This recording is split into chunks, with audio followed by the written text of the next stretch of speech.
We are back for a little bit.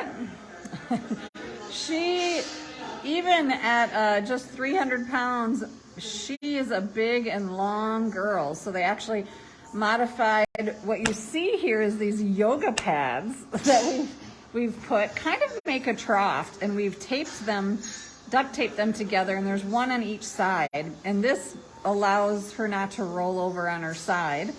And then they do the tie downs on the feet and the legs, and all of this is so her body weight doesn't shift and she rolls, especially during surgery. That's not something you want. And what we laugh at is there's not these things made for big cats. So we use ice cream buckets or gallon jugs for a mask for a big cat. We've modified our smaller anesthesia machine with 2 bags for respiratory breathing. We do have a larger machine, but it's really something not preferred by the vets here if we don't need it. And so, and this table, we moved out our big surgery table, and this table is actually something that you do motorcycle repair on. And so this table is skinnier and allows 2 surgeons to get on either side during the spay, where you guys have seen our really large table that works great for exams, and especially if the big cat is on its side, but definitely not skinny enough for 2 surgeons to be on either side.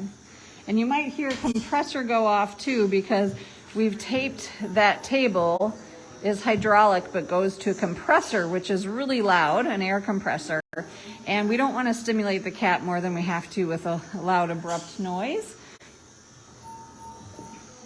And it is still black and white, Kelly, so you might want to, we might want to, oh, is Judson still in there? We'll let Judson know that the TV screen somehow went black and white. When the surgery lights are on, I think it might change things. So we'll go surgery lights on. So I'm in the viewing room right now.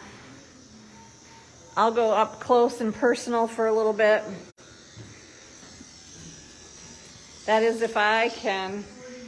I got it, Kel. I'm just switching hands. Everything has a key fob so that people can't access. So we have the equipment ready for the spays today. And you've seen the IV fluid bags that they use for you. Well, this is a lot bigger bag than what we normally use for your domestic cat or others you'd see at the hospital. We have the bear hugger. This is a heated blow-up blanket so that when they do cut into the abdomen, obviously they lose a lot of body heat, and so this keeps them warm. We'll place this over the cat. And there again are the yoga rolls. I don't know what they're called exactly because I don't do yoga. But back rollers, foam rollers.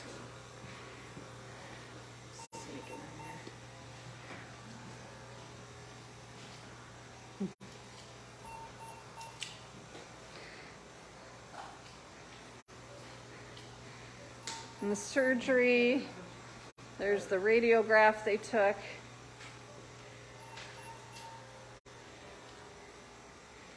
She's got good teeth.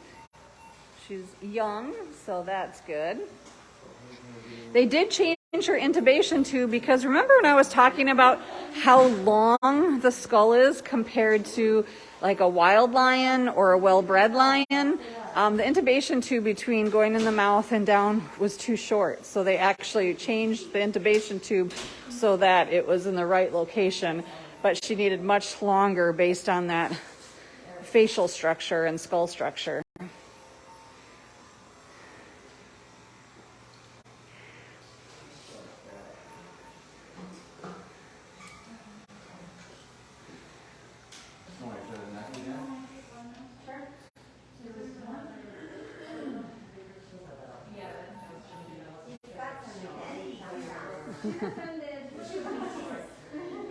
So what we always look at is body mass too for spays, because cutting through fat is much harder for the veterinarians and closing for the veterinarians and the patient. But she does have a little pooch. We talked to our vets too, is there a good way to tell if a cat is spayed except going in? And the answer is really not, unless you can see a very prominent scar.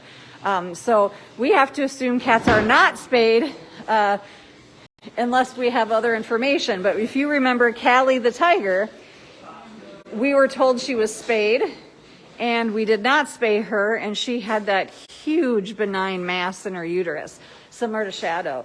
So we'd rather go in and make sure we're doing something preventative and find out that the cat was spayed and didn't need it, versus leaving them intact and worrying about cancer or pyometra. We also double check the sex of the cat. Obviously lions are easy to tell they look very different. But we've had cougars and bobcats come to us from Fish and Game rehabbers telling us the sex. We put them on the table, expecting to go in. Go ahead and use your vacuum. Expecting to go in for a spay, and double checked and found out they were not the sex that they were told. And that is Autumn, one of the bobcats. We were told she was female. We put her on the table, set her up for a spay, checked her sex, and found out that she needed to be neutered. And we did not cut, of course. We did not do the spay. But all of that comes into play when you're doing rescues. It's crazy how different it is than just having your pet in your house or something like that.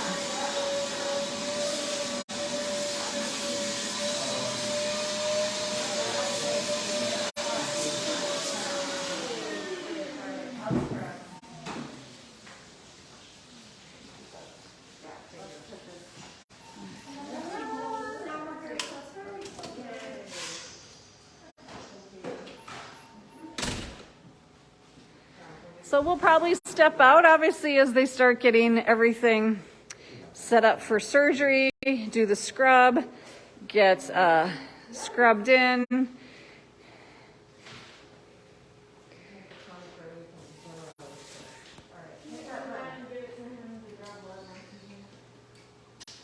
So right now they're setting a catheter.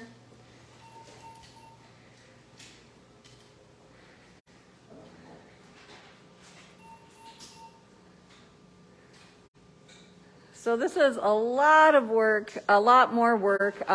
When we had Dr. Ballinger here, who we adore and does so many spay and neuters, she's a spay and neuter operation. She can do dozens of domestic cat surgeries a day, but you can't do that with big cats. It is a lot more in preparation, a lot more just to get things in order, make sure that they're safe, recovery. So 2 a day is a pretty full day. As we talked about again too, is these preventative surgeries and bringing in an extended vet team to support our vet team and work together is extremely important. But all of that adds up when you talk about the antibiotics they need, the immobilization drugs, everything. It is several $1,000s to spay a big cat. So any support is always appreciated. You guys always step up for us. We have a donor that graciously covered cost of 2 spays. We still have 2 spays to cover. So even if we could raise $500 on this post today, or on our 2 posts together, that'll make a dent in the several $1,000s of cost for a big cat spay. So any bit helps. You guys always step up for us. Obviously, we never hold our cats or vet care ransom. We move forward. We do that. We take all the money out of our general operating to make sure we can continue. But if we can always fill those funds, then we're never waiting to do a rescue procedure or anything, waiting on funds to make it happen for the cats. So we always keep all of our funds full, so no animal is ever waiting or in need. But your support definitely helps refuel those funds. So we know we have Nova the tiger cub who's going to get spayed in the next month or so as well. With females, we don't have to wait like we did with Dash to get neutered, because the testosterone levels really kind of are the issue with males and bone growth and development and things like that. And so we wait on the males so that they have all the chance to have their growth plates together.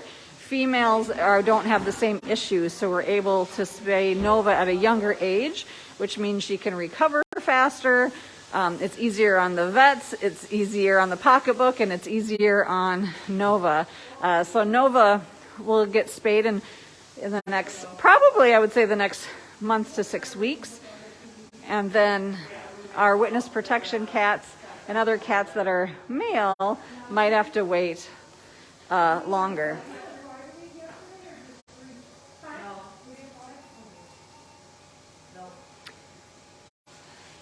I know as we've been in here and in the viewing room, Judson keeps telling me that Kiara, the dog, is waiting right at the viewing room door.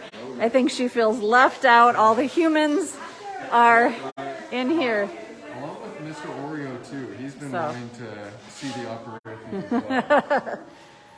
So we'll sign off today, but thank you guys. We'll tune in when Alana is on the table next. Again, Paulina and Alyssa are doing great from their surgery yesterday, and we'll give you an update on these two girls as well.